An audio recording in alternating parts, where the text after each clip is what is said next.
और जोर से बोलना पड़ेगा। हाँ, अब लगा पंडाल में कोई बैठा है। तो आदरणीय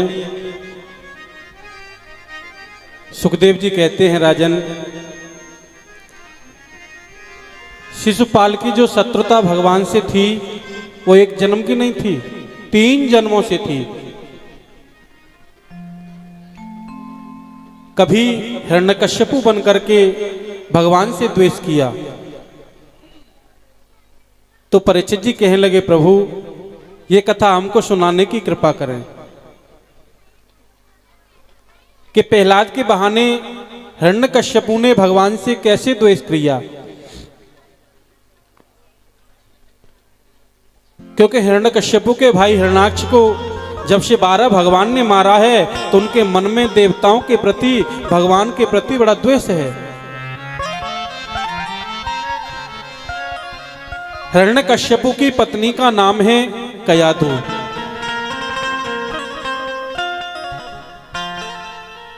कयाधु गर्भवती थी। हिरण्यकश्यपु तपस्या करने के लिए गया तो कयाधु से कह गया, मैं तपस्या करने के लिए जा रहा हूं।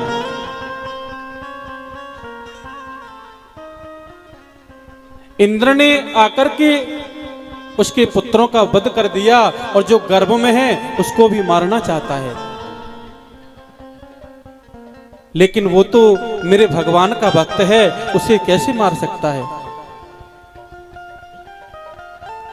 नारद जी अपने आश्रम में ले गए और जब तक हिरण्यकश्यपु लौट करके नहीं आए तब तक उनको अपने पास में रखा और भगवान की कथा सुनाई।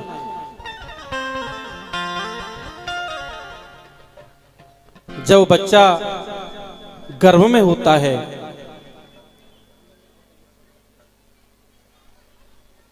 तो 3 या 4 महीने के बाद माता को सावधानी बरतनी चाहिए, अच्छे अच्छे विचार लाने चाहिए, अच्छा अच्छा खाना चाहिए। अच्छे अच्छे हम विचार लाएंगे तो हमारे बच्चे के अंदर भी ऐसे ही विचार होंगे। प्यार से बोलो राधे राधे। ये सच है।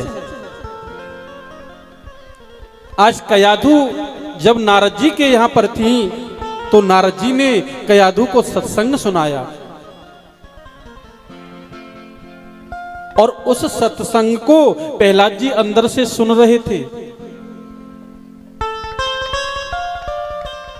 भगवान के भक्त तो थे लेकिन सत्संग सुन करके वो और ज्यादा हो गए। प्यार से बोलो राधे राधे। जन्म हुआ, बड़े हुए तो हिरण्यकश्यपु ने उनको पढ़ने के लिए भेज दिया। लेकिन प्रहलाद जी का मन जो है ना वो भगवान के चरणों की ओर जुड़ चुका था। और जिसका मन भगवान के चरणों की ओर जुड़ जाता है फिर उसे बाहर की दुनिया जो है ना वो अच्छी नहीं लगती है। प्यारे, कुछ भी अच्छा नहीं लगता है। आज प्रहलाद जी को पढ़ने के लिए भेजा और जैसे ही पढ़ करके आए तो तुरंत हिरण्यकश्यपु ने प्रहलाद जी को अंक में भर लिया। बोले, बेटा आज तुम क्या पढ़ करके आए मुझे सुनाओ। जब छोटा सा बच्चा अपने माँ उसको स्कूल भेजती है और पहले दिन वो जब वो पढ़ करके आता है तो माँ बड़ी खुशी होती है और बच्चे से पूछती भी है कि बेटा सुनाओ आज तुमको क्या पढ़ाया। फिर बच्चा बताता भी है। ऐसे ही प्रहलाद जी को आज अंक में भर करके हिरण्यकश्यपु ने पूछा कि बेटा आज तुमने क्या पढ़ा। तो प्रहलाद जी ने बड़ा सुंदर जवाब दिया कि श्रवणम कीर्तनम विष्णु स्मरणम पाद सेवनम अर्चनम वंदनम दास्यम सांख्यमात्म निवेदनम। पिताजी, भक्ति का पहला लक्षण है श्रवणम। भक्ति का पहला लक्षण है श्रवणम। ज्यादा से ज्यादा भगवान की कथाओं का श्रवण करो, ज्यादा से ज्यादा भगवान के नाम का चिंतन करो। और पिताजी, दूसरी भक्ति है कीर्तनम। उठते बैठते सोते खाते पीते भगवान का कीर्तन करो। और तीसरी भक्ति है पिताजी स्मरणम। जितना हो सके भगवान का स्मरण करना चाहिए। और सबसे अंतिम भक्ति है आत्मनिवेदनम। भगवान का दास बनकर के रहना चाहिए।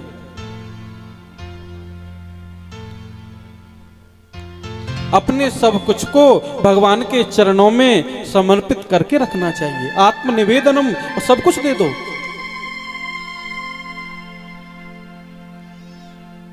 आज प्रहलाद जी ने जब इतना कहा तो हिरण्यकश्यप को क्रोध आ गया। जल में फेंका, ऊपर से जल में फेंका, अग्नि में जलाया। लेकिन जिसका रखवाला मेरा गोविंद है, जिसका रखवाला मेरा प्राण वल्लभ है, उसका जीवन में कोई बाल बांका नहीं कर सकता।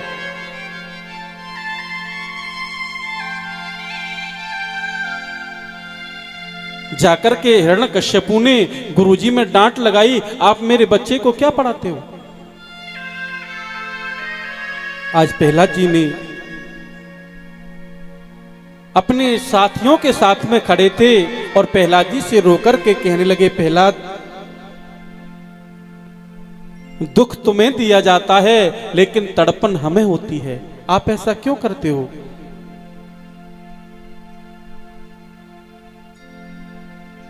आपके नारायण भगवान के नाम में क्या रखा है।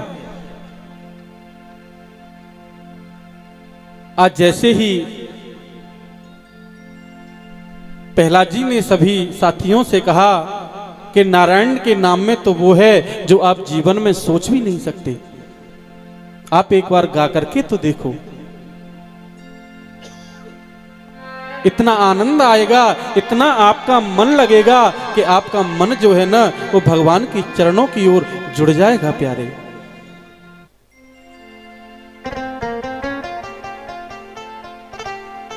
आज सभी बच्चों को साथियों के साथ में किसी के हाथ में मृदंग दिया, किसी के हाथ में मजीरा दिया, बोले एक बार आप नारायण के नाम को गा के तो देखो। आज सभी मिलकर के भगवान के नारायण के नाम को गाने लगे। धरती में एक मुष्टिक प्रहार किया, अपनी गदा को उठाया और बड़ी जोर से मारा और तुरंत प्रहलाद को पकड़ लिया। बोले आज तो इस नारायण के नाम को क्यों गा रहा है। तेरी बुद्धि जो है ना वो बिगड़ चुकी है।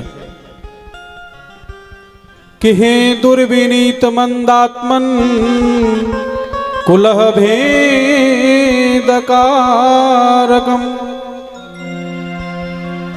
अरे दुर्विनीत, अरे मंदात्मन प्रहलाद, मैं तुझे बार बार समझाता हूं लेकिन तेरी समझ में नहीं आता है। तुझे इतना बड़बोला किसने बनाया। और आज तुझे बताना ही पड़ेगा कि तेरा जो नारायण है वो कहां है, मैं भी देखना चाहता हूं। आज तुझे बताना पड़ेगा। प्रहलाद जी कहते हैं, पिताजी वो तो सर्वत्र हैं। ऐसी जगह कौन सी है जहां पर परमात्मा नहीं है, सर्वत्र उनका वास है। और तो और पिताजी, ये सामने जो खम्मा है ना, इस खम्मे में भी मुझे नारायण दिखाई देते हैं। कि सूर्य अनेक फिरे कड़ मांगत, पे पद सूर सुस्वाद कहाँ। पुनिताल मजीरा बजाती फिरे, मीरा मतवारी सी चाल कहाँ। सिया राम कथा कितनों ने सुनी, पर तुलसी जैसी मर्याद कहाँ। और क्या कि नरसिंह बसे, नरसिंह बसे प्रतिखम्मन में, पर ताड़न को प्रहलाद कहाँ। अरे पिताजी, इस सामने जो खम्मा है ना, इस खम्मे में भी मुझे नारायण दिखाई दे रहे हैं। बोले अच्छा। और हाँ, जोर से एक प्रहार उस खम्मे में किया, उस खम्मे में से मेरे नारायण भगवान नरसिंह भगवान प्रकट हो गए। बोलिए नरसिंह भगवान जय।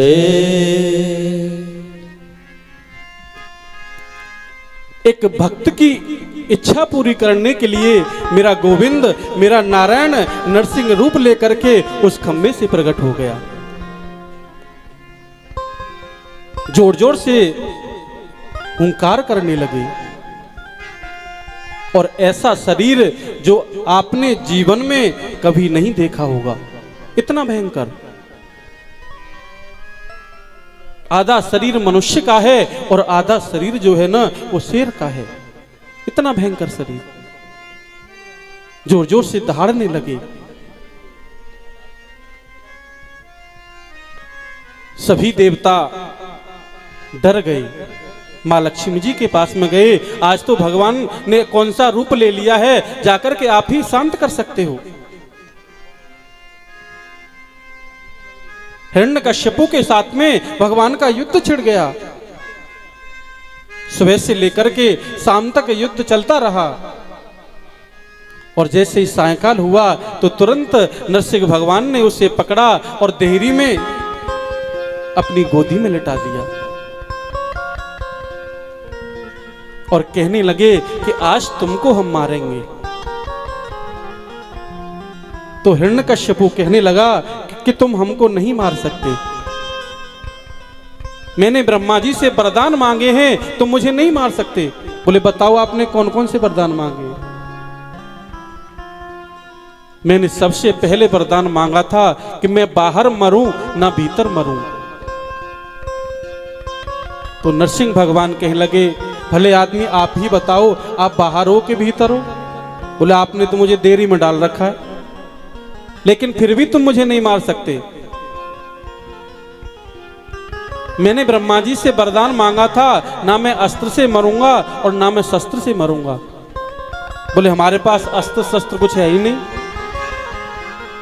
हम तो अपने नाखूनों से आपके पेट को चीरेंगे, लेकिन फिर भी तुम मुझे नहीं मार सकते। मैंने ब्रह्मा जी से वरदान मांगा था, ना मैं मनुष्य से मरूं और ना मैं पशु से मरूं। तो भगवान कहने लगे भले आदमी अब तू ही देख ले कि मैं मनुष्य हूं या पशु हूं। बोले आप तो दोनों हो और दोनों ही नहीं हो। लेकिन फिर भी मैंने ब्रह्मा जी से वरदान मांगा था कि 12 महीने में से किसी भी महीने में ना मरूं। बोले 13वां महीना हमने तेरे लिए बनाया था। प्यार से बोलो राधे राधे। जिसे हम पुरुषोत्तम मास कहते हैं, जो तृतीय वर्ष में पड़ता है, जिसको हम बहुत ही शुभ मानते हैं, बहुत ही अच्छा मानते हैं। और हमारे ब्रज में तो उस महीने में 84 कोस की परिक्रमा बहुत लगती है। बड़ा ही महत्वपूर्ण फल होता है। तो हिरण्यकश्यपु कहता है फिर भी आप मुझे नहीं मार सकते। मैंने ब्रह्मा जी से वरदान मांगा था कि आपकी बनाई हुई किसी चीज से ना मरूं। बोले हमने ब्रह्मा को बनाया है, ब्रह्मा ने हमको थोड़ी नहीं बनाया। बोले आप कौन हो? बोले नारायण। तो तुरंत छूट करके नारायण को मारने लगा तो भगवान ने फिर पकड़ लिया। और अपने नाखूनों से उसके पेट को चीर करके अंतड़ियों को निकाल करके अपने गले में धारण कर लिया। प्यार से बोलो राधे राधे। मैंने अभी बताया था कि भगवान के हाथों से जीना भी मुक्ति है और भगवान के हाथों से मरना भी मुक्ति है। आज हिरण्यकश्यपु मुक्त हो गया, लेकिन भगवान का जो क्रोध है ना वो शांत नहीं हुआ। सभी देवता दौड़े दौड़े मां लक्ष्मी जी के साथ पास में गए, बोले माता आज तो भगवान ने ऐसा रूप बना रखा है हमने कभी नहीं देखा। बोले आप चिंता मत करो, वैसे तो उनको क्रोध आता नहीं है और जैसे ही मैं जाऊंगी ना और मुझे देखेंगे तो उनका क्रोध समाप्त हो जाएगा। जैसे ही लक्ष्मी जी आई और उस रूप को देखा तो डर के मारे भाग गई, दूसरी सांस बैकुंठ में ली। प्यार से बोलो राधे राधे। बोले ऐसा मैंने नहीं देखा कभी, ये मेरे भगवान हो ही नहीं सकते, ये तो कोई और है। डर गई, क्योंकि भगवान तो प्यारे भक्त के वश में होते हैं। जब तक प्रहलाद उनके सामने नहीं जाएंगे तब तक उनका क्रोध शांत नहीं होगा। तो प्रहलाद जी ने जाकर के भगवान की स्तुति की। मेरे नरसिंह भगवान ने प्रहलाद जी को अपने अंक में भर लिया और अपने प्रेम रूपी आंसुओं से प्रहलाद जी को भिगो दिया। बहुत प्रकार से प्रहलाद जी ने स्तुति की तो भगवान कहने लगे बेटा आज तुझे जो मांगना है वो मांग सकता है, क्या चाहिए तुझे? बोले प्रभु मांगता वो है जिसके पास कुछ नहीं होता, मुझे तो आपने सब कुछ दे दिया, मेरी इच्छा के लिए आप खम्मे से प्रकट हो गए, मेरी बात रखने के लिए आपने इतना सब किया और मुझे क्या चाहिए? मुझे कुछ नहीं चाहिए भगवान। बोले नहीं आज हमारा देने का मन होता है, तुझे कुछ मांगना पड़ेगा। बोले एक ही बार दे दो।